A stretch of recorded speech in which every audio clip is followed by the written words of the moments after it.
Ririn. Gimana Mbak Ririn? Gimana Mbak Ririn? Boleh minta komentar sedikit Mbak Ririn? Ada ya Mas? Iya. Oke. Mau kemana Bu? Mau kemana Bu? Jadi Bu sekarang? Bu, mau jalan kemana Bu? Mau kemana? Mau dibawa cawang ya?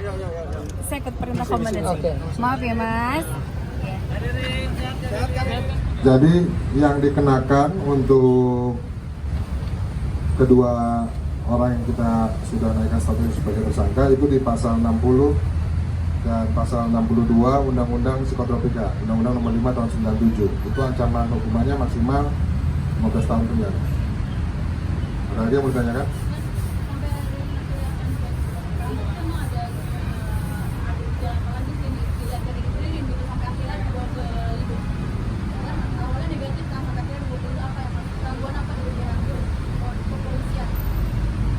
Jadi supaya pemeriksaan ini memang kami menunjukkan pemeriksaan ini dilakukan secara transparan, ya. Karena kalau dari salah satu keterangan disebutkan dari saudara ITY bahwa setengah butir dari yang digunakan itu diberikan kepada saudari RE. Tapi di dalam pemeriksaan urin itu kemarin hasilnya negatif.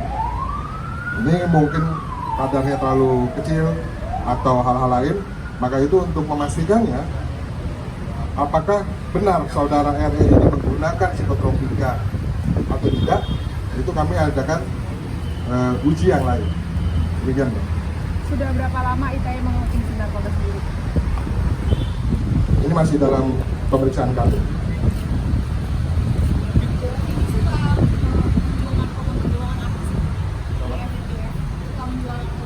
Nah, ini masih didalami.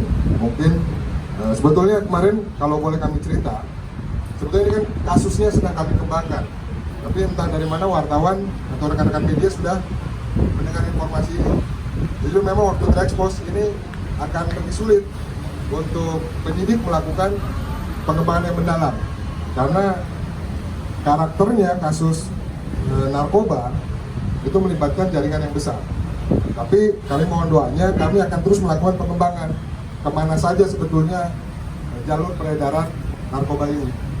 Jadi belum bisa kami simpulkan bahwa sebetulnya bukan DF ya, DV atau DN, bukan DF, DV atau DN itu kemana saja dia suka. Ini masih di dalam proses pemeriksaan dan kami juga masih akan mengembangkan dari siapa DV atau DN ini kemudian mendapatkan barang-barang tersebut.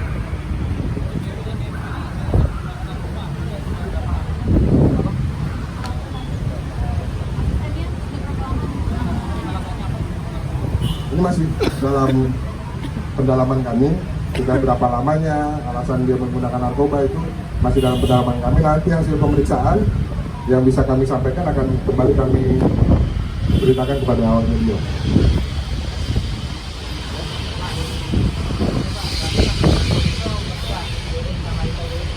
Jadi saya ulangi ya, proses pada saat penangkapan awalnya itu hanya 2 orang ya, bersama-sama RE dengan ITY. Setelah ditangkap dilakukan penggeledahan di mobil milik RE, itu ditemukan di dalam tasnya miliknya ITY. Itulah ketemu Happy Five 2 butir. Begitu ceritanya. Setelah itu dilakukan pengembangan.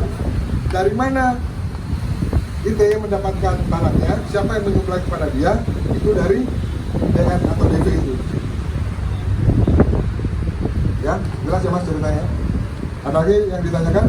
Tadi RE konsumsi setengah butir, katanya itu atas permintaan RE sendiri atau gimana Pak? Tidak, ditawarkan atau diberikan oleh ITY. Itu sementara hasil pemeriksaannya. Ini yang masih kami dalami.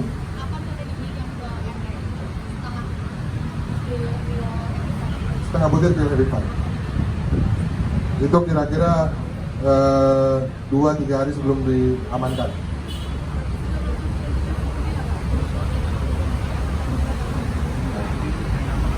Itu pertanyaannya teknis, jangan dibuka bagaimana tata cara polisi bekerja. Pak, mau tanya tadi ada Itu milik siapa? Masih dalam pendalaman apa? Ditemukan Itu yang tadi saya jelaskan, itu masih kami lakukan pendalaman. Karena Xanax ini masuk di dalam psikotropika golongan 4. Kita temukan saat melakukan penggeledahan di kediaman milik RE. Tetapi pada saat melakukan penggeledahan itu ditemukan bersamaan tempatnya dengan obat-obatan yang dimiliki oleh mendiang suaminya RE yang meninggal pada tahun 2017. Jadi ini makanya harus kami lakukan pendalaman terkait adanya barang tersebut pada saat kami melakukan penggeledahan.